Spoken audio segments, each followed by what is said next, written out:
Senhor Deus, eterno Pai, queremos, Senhor, te agradecer, Senhor, porque, Senhor, os nossos olhos se abriram, Senhor, nessa manhã, Pai, porque o Senhor nos concede, Pai, o fôlego da vida, Senhor, porque o Senhor nos concede mais um dia ao qual os nossos pés nos trouxeram até o teu santuário, Senhor. O salmista diz: alegrei-me quando me disseram, vamos à casa do Senhor. Sua palavra diz que o Senhor está entoado no meio dos louvores, e o Senhor procura os seus adoradores. Senhor, em nome de Jesus, que nada venha nos desligar, Senhor, nessa noite, Pai, porque Deus, Senhor, independente de quantidade, o Senhor busca a qualidade, Senhor, nos seus filhos, naqueles que te adorem. Senhor, em nome de Jesus, Pai, eu creio no poder, Senhor, da oração, Pai. Eu creio, Senhor, também, Deus, que nós estamos hoje um culto que não é um culto normal, é atípico, desde o momento que nós colocamos um propósito de libertação. Sabemos, ó Deus, que estamos no meio de um campo de batalha. O adversário da igreja, ele não quer que vidas sejam alcançadas, ele não quer que vidas sejam edificadas. Senhor, em nome de Jesus, que haja, Senhor, batismo com teu Espírito, Senhor, com fogo, que haja libertação, salvação de vidas, Senhor, independente se entre por essas portas hoje ou estejam em algum lugar do mundo, Senhor, recebendo por intermédio, Senhor, desse vídeo, Senhor. Pai, em nome de Jesus, nós queremos ouvir a tua voz, queremos tributar louvores a ti, porque o Senhor é digno de toda a honra, de toda a glória, Senhor. Pai, obrigado, Deus, por me permitir, Senhor, por mais uma vez rebanhar as suas ovelhas, de estar, Senhor, a Deus, com essas portas abertas, e o Senhor me conceder força, visão e sabedoria para fazer com que a tua obra cresça, Senhor.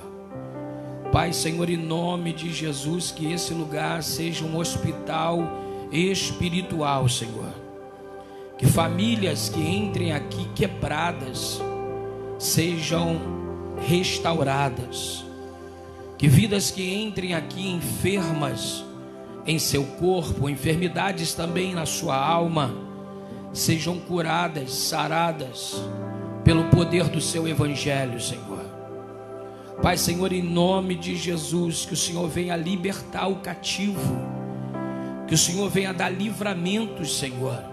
Ó Deus, nessa redondeza, em Santa Luzia, no Jardim Catarina, eu creio, Deus, que essa igreja foi aberta aqui com um propósito de combater as hostes espirituais, o principado que atua nessa região, Senhor. E nesse momento, Pai, oração de guerra, eu clamo a Ti que o Senhor venha enviar a sua milícia de anjos e venha nesse momento com seus arcanjos amarrarem o principado que atua nessa região, Senhor. Repreenda, Senhor, todas as hostes espirituais da maldade, Senhor. Pai, que, Senhor, esse lugar seja agora, Deus, não outro lugar, senão a sua casa. Ó Pai, Senhor, essa casa é sua. Espírito de Deus, Tu é Deus que pega o homem do monturo de cinza, do meio da lama do pecado, e levanta, dá um banho no teu sangue carmesim, coloca unção e coloca um chamado. Senhor, eu creio que tem jovens ainda que estão presos nesse tráfico de drogas, que o Senhor tem, Pai, ó Deus, uma grande obra para realizar, Senhor. Prepara-nos, ó Deus, para avançar além das quatro paredes, Senhor. Prepara, Senhor, ó Deus, cooperadores para essa obra, missionários, ó Deus, que possam me acompanhar, Senhor. Porque Deus, Senhor, não quero ficar preso, Senhor, nesse espaço limitado, Senhor. Quero ir lá fora, Senhor, a Deus, enviar, Senhor, lançar a tua rede, Senhor, para buscar vidas para o teu altar, Senhor. Ó Deus, Senhor, em nome de Jesus, Pai, nesse momento entregamos a Ti o nosso melhor culto, o culto racional, Senhor, a nossa adoração, Pai. Receba os nossos louvores, porque esse culto não é para homem, esse culto é para um Deus vivo, um Deus onipotente, onisciente e onipresente.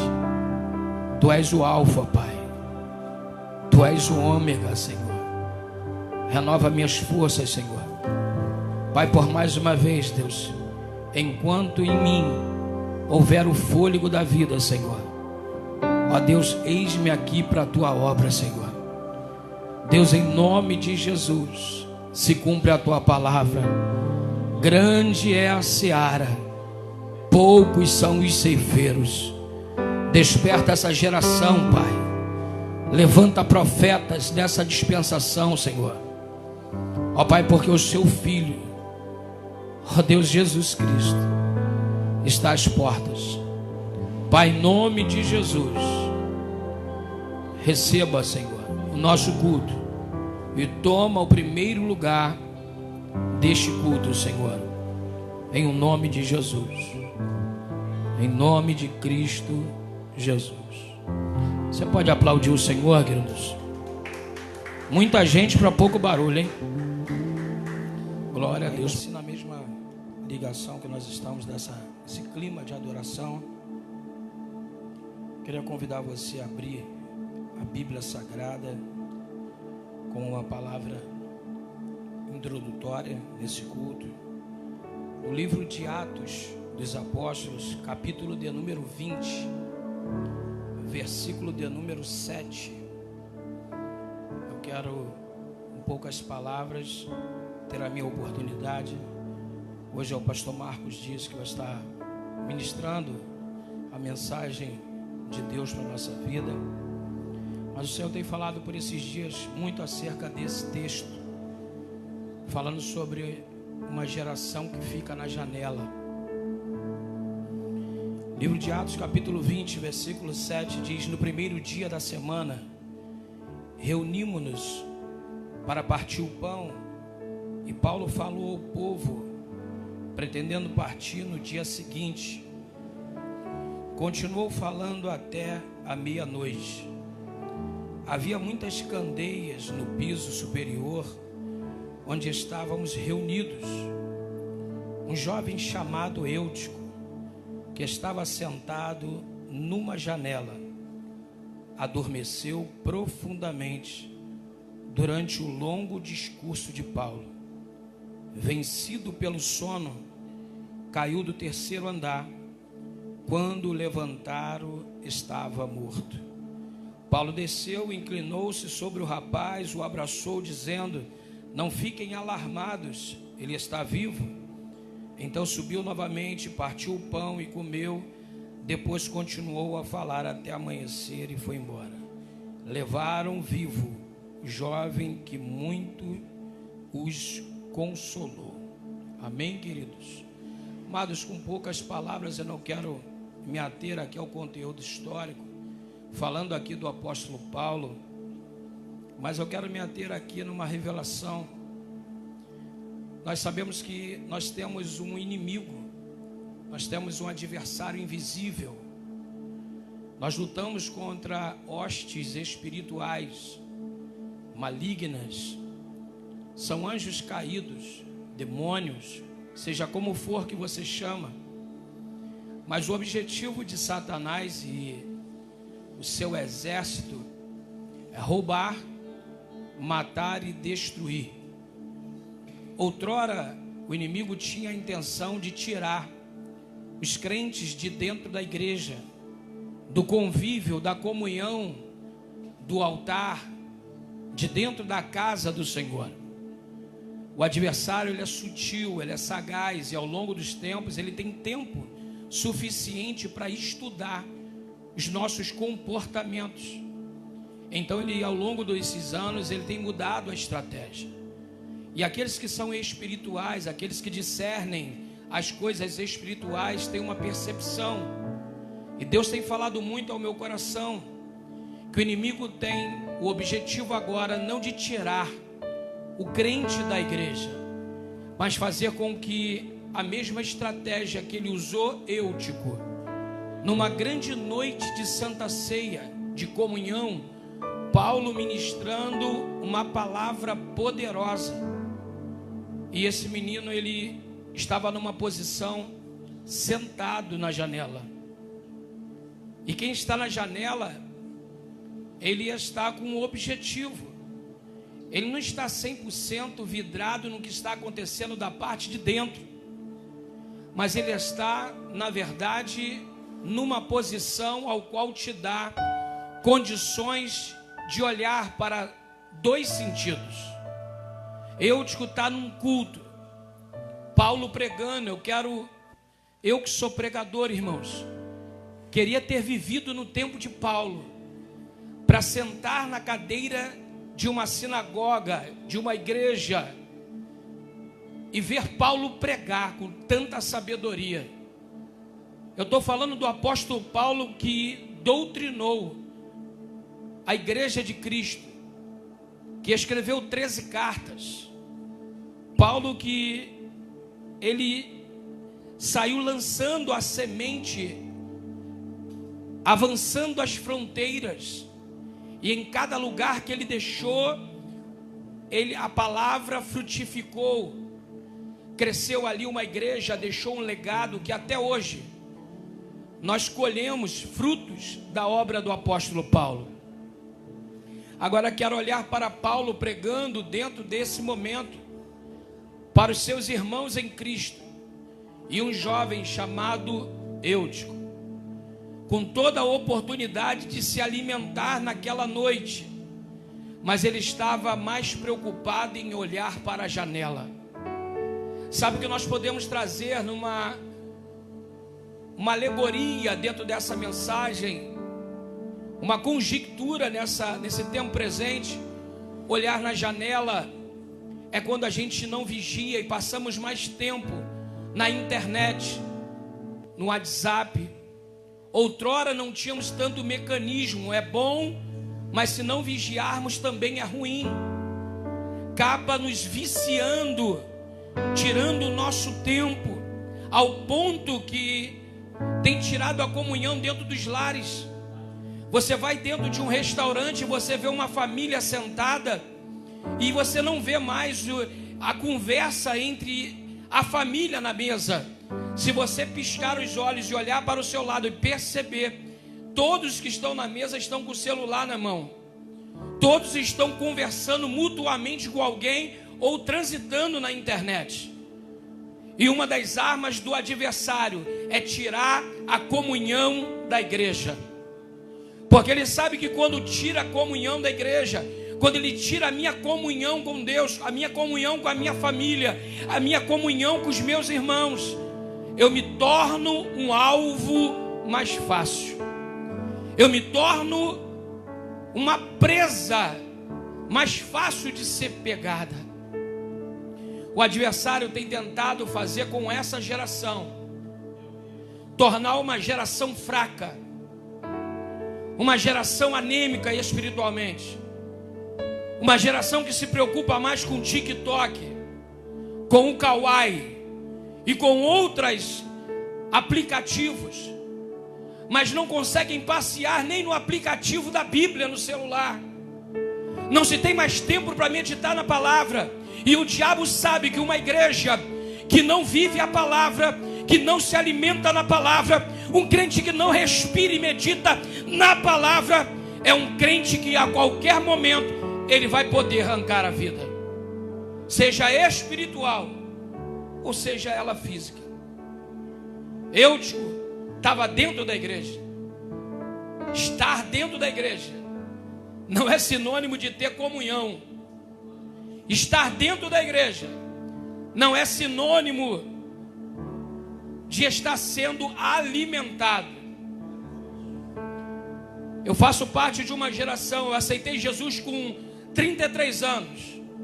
Eu deixei a cocaína, a maconha, a prostituição. Eu deixei uma vida totalmente tortuosa. Larguei o tráfico de drogas. Larguei o crime.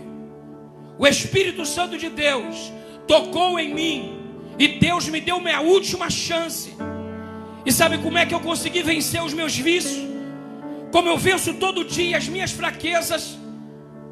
Todo dia eu medito na palavra do Senhor. E eu lhe pergunto nessa noite para você, crente, e até para você, pastor, porque nós, pastores, se não vigiarmos, caímos no cotidiano religioso, porque conhecemos um pouquinho da Bíblia e já temos 5 mensagens prontas. Já não temos mais o trabalho de parar e meditar na palavra e receber de Deus, da fonte inesgotável, a revelação, a palavra rema, o alimento sólido para a nossa alma. E queridos, se for para mim ficar no altar e conduzir o povo de Deus, e eu não me alimentar primeiro, querido, eu largo o altar e sento para ouvir. Porque eu sempre disse isso: um obreiro que não serve para ouvir, ele também não serve para falar. Para nós estarmos com o direito da palavra, o direito de estar em cima do altar, temos que ter o compromisso com a palavra de Deus, o compromisso com Deus da igreja. E eu termino, queridos. Se agarre com Deus. Faça o teu devocional, que seja 2 versículos por dia.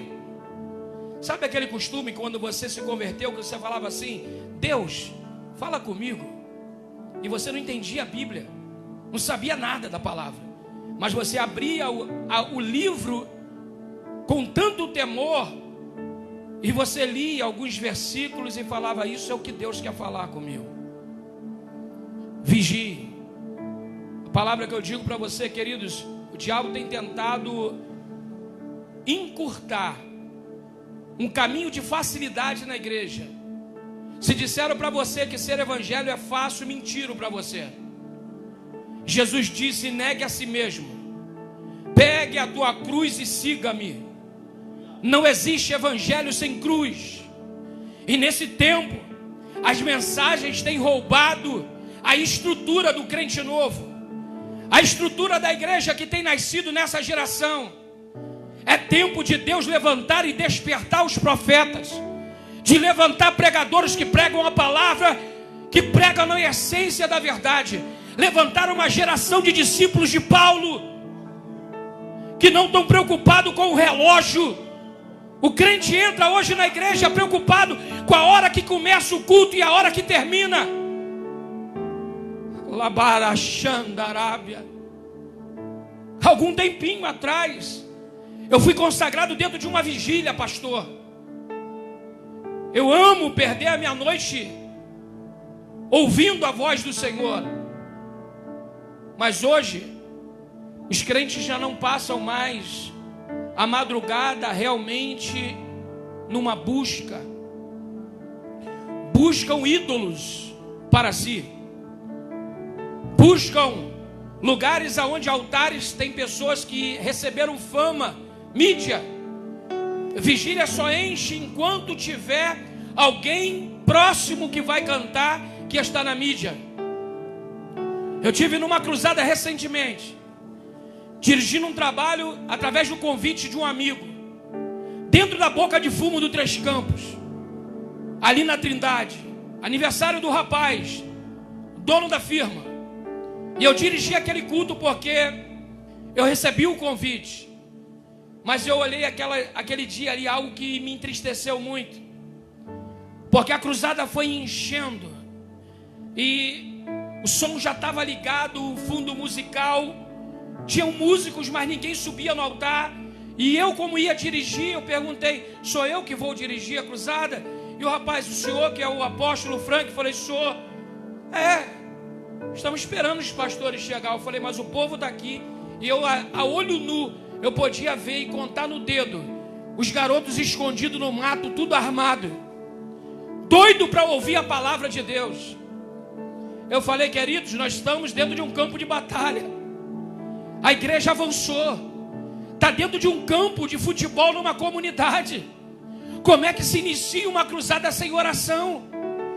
Eu falei, vamos orar. E eu pedi ao povo que se levantasse. Irmãos, é interessante, quem tem percepção espiritual, o lugar estava pesado, óbvio. Você imagina a guerra entre anjos e demônios naquele lugar, um lugar de morte, um lugar onde o diabo tem ceifado vidas, e de repente um povo muito louco coloca cadeiras no meio de um campo de futebol para pregar o evangelho. Você sentia o céu escuro, você sentia como se estivesse no céu de bronze. Mas quando a igreja começou a orar, aleluia, eu comecei a olhos nus ver a mão do meu Deus abrindo as nuvens em cima do campo. Alguns pastores disseram, olha, a chuva está vindo do rio, acho que não vai ter cruzada, está caindo água na BR-101, a chuva está chegando.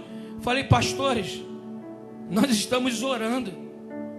Elias orou e o céu cerrou, não caiu chuva e nem orvalho. Eu falei para alguns pastores, vocês têm fé? Vocês creem que Deus que preparou esse dia? Pasme o que eu vou lhe falar, queridos. Se você soubesse o poder que tem na tua oração, se a igreja soubesse que a vida de oração move o céu ao teu favor.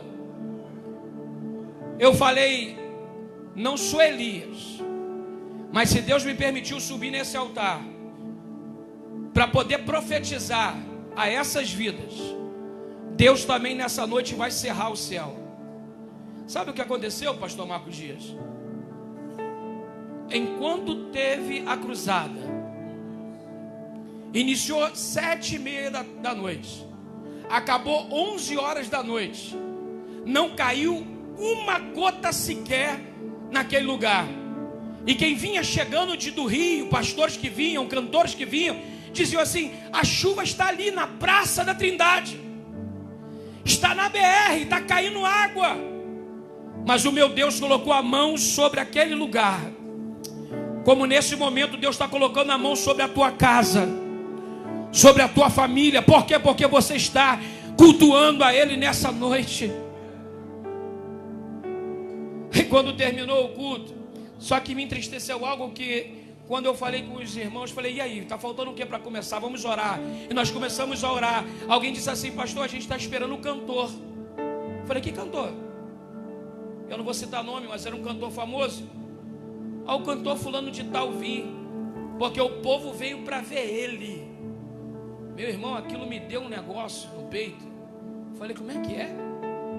Você acha que eu saí da minha casa para vir ver homem?